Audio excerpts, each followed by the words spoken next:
सही कहा है, किसी ने दूसरे के साथ किया गया बुरा बर्ताव आपके बर्बादी के सारे रास्ते खोल देता है। अगर आप किसी के साथ गलत करते हो तो आपके साथ भी जरूर गलत होगा। उस वक्त शायद ये बात आपको समझ में ना आए, लेकिन देर से ही सही आपके कर्मों की सजा आपको जरूर मिलती है। आप इससे कभी बच नहीं सकते। जो आपने किया है उसका अंजाम आपको हर हाल में भोगना ही पड़ेगा।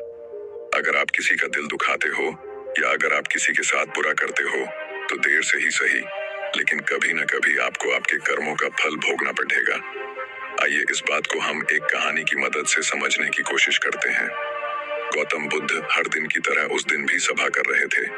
तब तक एक ने उनसे पूछा कि गौतम बुद्ध, कर्मों का फल कैसा मिलता है? कृपया इस बारे में आप मुझे समझाएं। गौतम बुद्धा कहते हैं, एक समय के बाद रामू और श्यामू नाम के एक गांव में दो भाई रहते थे। श्यामू अक्सर रामू को देखकर जलता था, क्योंकि रामू स्वभाव से बहुत अच्छा था, लेकिन श्यामू का स्वभाव ऐसा नहीं था। उसके दिल में दूसरों के लिए कोई दया नहीं था। वो हमेशा दूसरों का अनादर करता और उन्हें नुकसान पहुंचाता रहता था। धीरे धीरे काफी वक्त गुजर गया। रामू श्यामू के माता पिता अब इस दुनिया में नहीं रहे। रामू ने खूब अच्छे से उनका अंतिम संस्कार किया और गांव वालों को भोजन के लिए आमंत्रित किया और ब्राह्मणों को दान दक्षिणा देकर उनको विदा दिया। वो हर साल माँ बाप की बरसी के लिए हर साल पंडितों को दान देता और भोजन कराता, लेकिन श्याम को यह बात पसंद नहीं। वह उसे अभी भी देखकर जलता। अगले साल रामू ने राजा को बुलाया और राजा के सामने पूरे गांव को खाना खिलाया और दान दिया ताकि उसे माँ बाप स्वर्ग में खुश रह सके। ये सब देखकर राजा श्याम से बोलते हैं, श्यामू, तुम्हारा भाई तुम्हारे माँ बाप के लिए इतना कुछ करता है, तुम ये सब क्यों नहीं करते? क्या तुम्हें समझ नहीं है कि तुम भी अपने माँ बाप के लिए कुछ ऐसा ही करो? श्याम में कुछ नहीं बोला और वहां से चला जाता है। वो इस बात को लेकर गुस्सा होता है कि आज रामू की वजह से उसकी राजा ने बेइज्जती कर दी।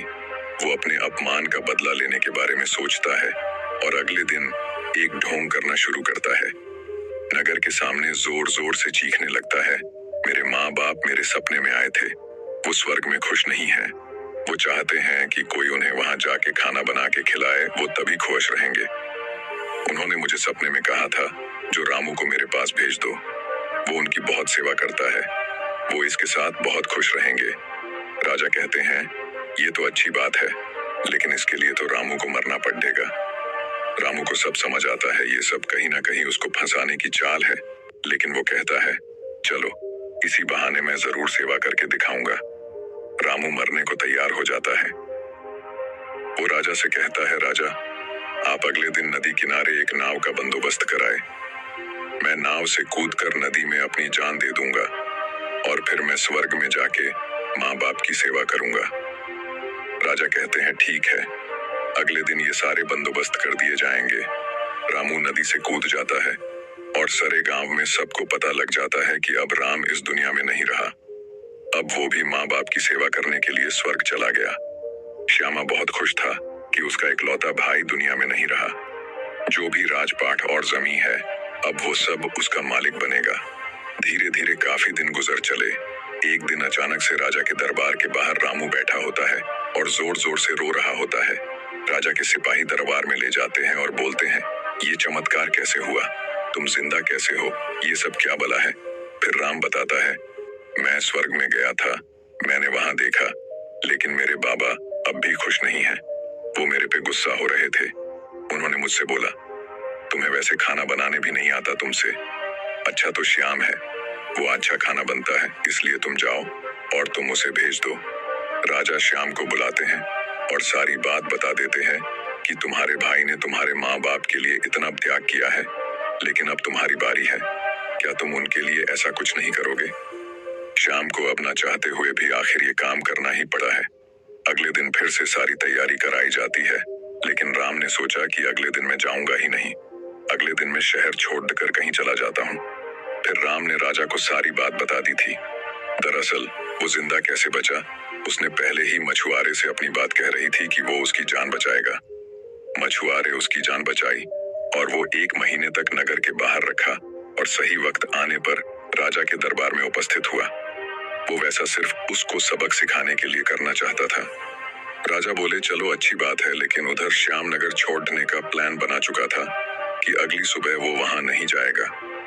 वो रात के अंधेरे में घर छोड़कर भाग लेता है। सिपाही उसे देख लेते हैं और उसे रोकते हैं। वो द्वारपाल के साथ लड़ाई करता है और एक को धक्का देकर वहीं गिरा देता है और पत्थर पर गिरने की वजह से उसे सिर को चोट लगती है और एक सिपाही वहीं मर जाता है। आखिरकार ये सारी बात राजा को पता लग जाती है। राजा उसे माफ करने वाले थे, लेकिन वो अब और गुस्सा हो जाते हैं। फिर अगली सुबह उसे नाव से वैसे धक्का दे दिया जाता है और वो उस नदी में डूब जाता है। अब उसे अपनी गलती का बहुत अफसोस होता है कि यह सब उसने ये क्या किया। जिंदगी की आखिरी मौके पर भी वह दूसरों का बुरा ही करना चाहा और आखिर में उसे भी अपने जान से हाथ धोने पड़े।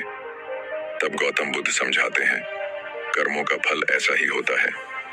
बुरे इंसान को आखिरी वक्त तक सही और गलत की पहचान नहीं होता। जिंदगी ऐसी ही नहीं चलती, जिंदगी समझने की चीज है।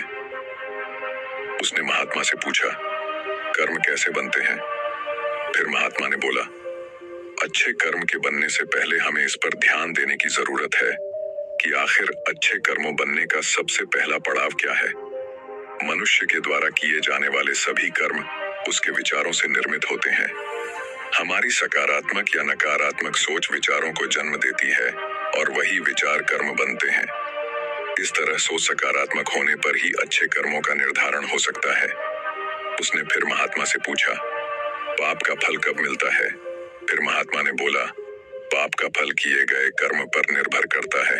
यदि आपके द्वारा किए गए कार्य बुरे हैं और वो अच्छे कर्मों की तुलना में अधिक है, तो इसका फल आपको अगले जन्म में भोगना पड़ेगा। यदि बुरे कर्म कम है तो इसका भुगतान आपको इसी जन्म में करना होगा। इस प्रकार यह चक्र चलता रहता है। जब तुम जिंदगी को समझते हो तब तुम खुद को समझ पाते हो। तुम तभी देखोगे कि इस दुनिया में जितने भी जीव जंतु, पेड़ पौधे हैं, सब तुमसे जुड़े हैं। उनकी रक्षा करना, उनके बारे में अच्छा सोचना और उनका भला करना भी तुम्हारी जिम्मेदारी है। जब तुम दूसरों के लिए अच्छा करते हो तो बदले में तुम्हारे लिए भी अच्छा होता है, लेकिन जब तुम किसी दूसरे का बुरा करते हो और तुम्हें लगता है कि तुम्हारे साथ बुरा नहीं होगा, और हो सकता है कि शायद उस वक्त तुम्हारे साथ बुरा ना भी हो, लेकिन ऐसा कुछ नहीं, कभी ना कभी तुमको उसका हर्जाना भुगतना ही पड़ता है। इसीलिए तुम्हें यहाँ पे किसी का बुरा करने का कोई हक नहीं है। तुम्हें यहाँ पे किसी के साथ गलत व्यवहार करने का कोई हक नहीं है, क्योंकि कर्मों का फल कभी ना कभी मिलता ही है।